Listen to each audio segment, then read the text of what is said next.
You ever see a villain in the MCU and think, wait a second, that feels a little like Tony Stark's mess coming back to bite him? I'm not kidding. Once you start looking closely, you'll realize Tony's shadow stretches across almost every single bad guy we've seen on screen. It's like he's this invisible thread, tying them all together, even when he's nowhere near the story.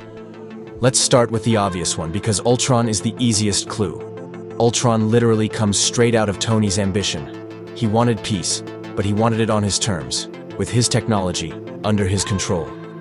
He built an AI and thought he could wrap the world in a metal cocoon and call it safe. Instead, he birthed one of the most terrifying threats we've ever seen in the MCU. That's not an enemy arriving from the outside. That's Tony creating his own nemesis because he couldn't leave well enough alone. Ultron even calls him a father figure in this twisted way, because in many ways he is. The whole mess exists because Tony couldn't stop tinkering with the boundaries of what should and shouldn't be done. But Ultron's just the beginning. Stark raises the bar so high in technology, in influence, in power, that he changes the entire playing field.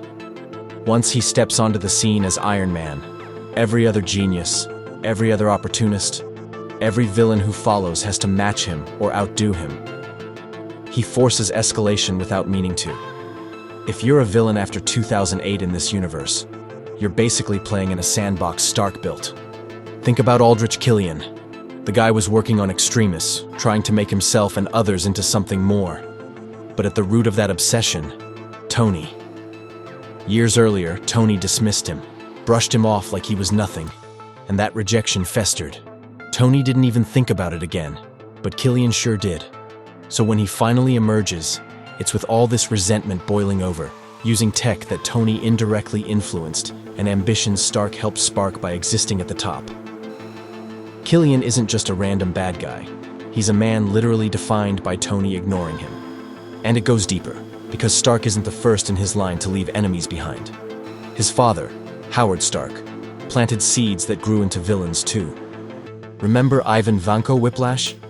That wasn't about Tony originally. It was about Howard. Howard deported Anton Vanko, stripped him of dignity, left his family in ruin. Ivan grew up watching his father die bitter, with hatred for the Starks carved into his bones. So when he finally gets a chance, he doesn't just attack the hero Iron Man. He attacks Tony as a Stark, as the heir of everything his family lost. It's generational guilt. Tony inherits not just the company, the tech, and the fame, but also the enemies his father made along the way. This is the pattern.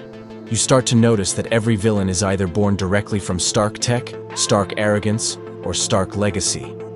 If they didn't steal from him, they were dismissed by him. If they didn't resent him, they resented his father. If they weren't trying to beat his armor, they were trying to match it, because his existence shifted what was possible. He normalizes impossible things, and once something is normalized, bad guys are going to take it and run. It's not even just about tech. It's about psychology. Tony Stark's trauma is like a blueprint for villain backstories. He loses his parents violently, grows up hiding pain with ego, builds a suit to control the world around him, so he never feels powerless again. Now hold that up against Dr. Doom. Same obsessive genius, same scarred past, same obsession with control so he never has to feel weakness. They just take different routes. Tony through engineering and ego, Doom through mysticism and domination. And it's no accident that fans and even some casting rumors link RDJ to Doom, because Doom is like Tony if he tipped fully into the dark side. You can see the overlap in every motivation. Doom is basically Tony without guardrails. And this isn't just one example. Look at other villains. So many of them share that Stark-like wound, being overlooked, dismissed, underappreciated, and then flipping that pain into dangerous ambition. Tony did it and became a hero, but villains do it and become, well, villains. It's the same energy, just aimed differently. That's why even when Stark isn't directly tied, you feel his presence in their stories. Then there's the tech bleed. Tony builds an arc reactor. Suddenly everybody wants an arc reactor. He builds AI, drones, holograms, and look at what pops up later. Mysterio's entire plan is built on weaponized illusions using Stark drones, and one of his core allies, William Ginter Riva, was literally a Stark Industries employee. The overlap is blatant. Villains aren't pulling their tools out of thin air. They're digging around in the leftovers of Stark's lab. Even Vision, a hero, is proof of this DNA leak. Born out of Ultron and Jarvis and the Mind Stone, but stitched together with Stark's code. His legacy runs through heroes and villains alike. And then there's the way Marvel likes to play visual games with us. Doom's helmet design in some versions. It looks suspiciously like a warped Iron Man mask. The metallic ridges, the mouth slits, the overall vibe. It feels like a reminder that Doom is what Tony could have become if things had twisted slightly differently. That's not an accident. Marvel loves to echo images, and Doom echoing Iron Man's look is like a symbolic wink. These two are more alike than you want to admit.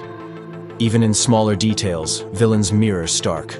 Glowing chest pieces, tech malfunctions, flashy armor reveals, all of these moments tie them back to Iron Man's first big cave escape.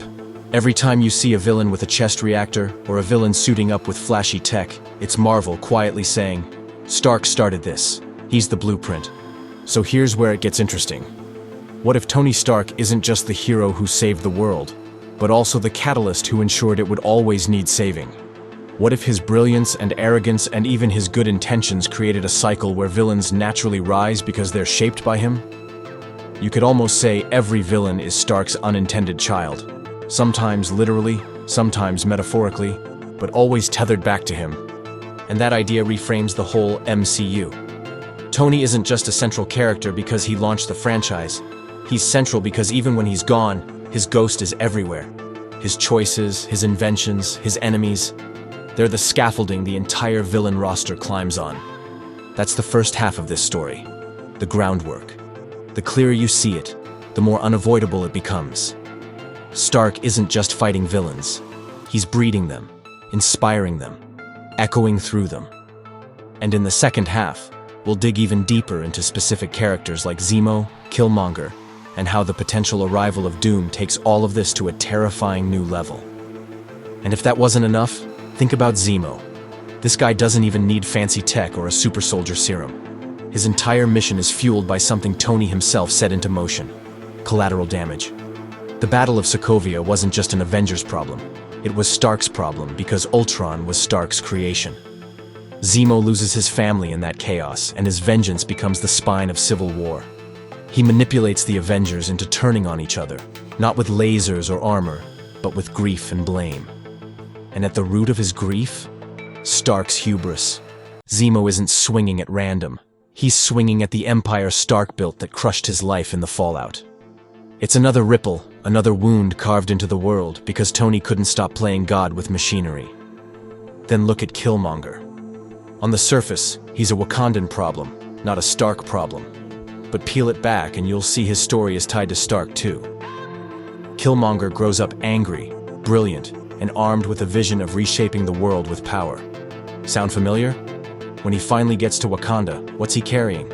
Stark tech modifications, Stark-inspired tactics, even the ghost of a world Tony helped shape through weapons and war. Remember, it was Stark Industries that fueled conflicts across the globe for years before Tony had his big cave epiphany. Killmonger grew up in that shadow, in a neighborhood ripped apart by the very kind of weapons Tony used to make.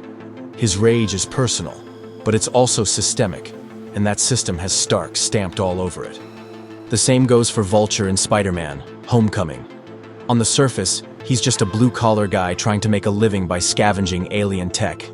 But the reason he even has access to this market is because Tony created the damage control department and muscled out people like him.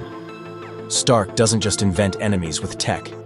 Sometimes he invents them through bureaucracy, by shaping a system that sidelines people until they snap. Vulture's bitterness, his shift into crime, all come because Stark's influence reaches far beyond armor. It's in policies, departments, and even who gets to profit off disaster. Once again, Stark's fingerprints are on the villain's motives, and it doesn't stop there. Think about Mysterio. Quentin Beck doesn't just show up with illusions. He's a former Stark employee. He literally worked under Tony and left furious because he felt unappreciated. His drones, Stark tech, his bitterness, directly tied to Tony. Mysterio is practically stamped with "Made in Stark Industries." Without Tony, there is no Mysterio. That whole multiverse scam he pulls off is just an angry ex-employee turning Tony's leftovers into weapons. The guy might as well have had "fired by Stark" as his villain origin card. Now, when you line all these stories up, the picture is almost uncomfortable. Tony Stark is supposed to be the hero, but he's also this strange villain factory. His genius inspires, his ego wounds, his legacy fuels, and his tech spreads like wildfire.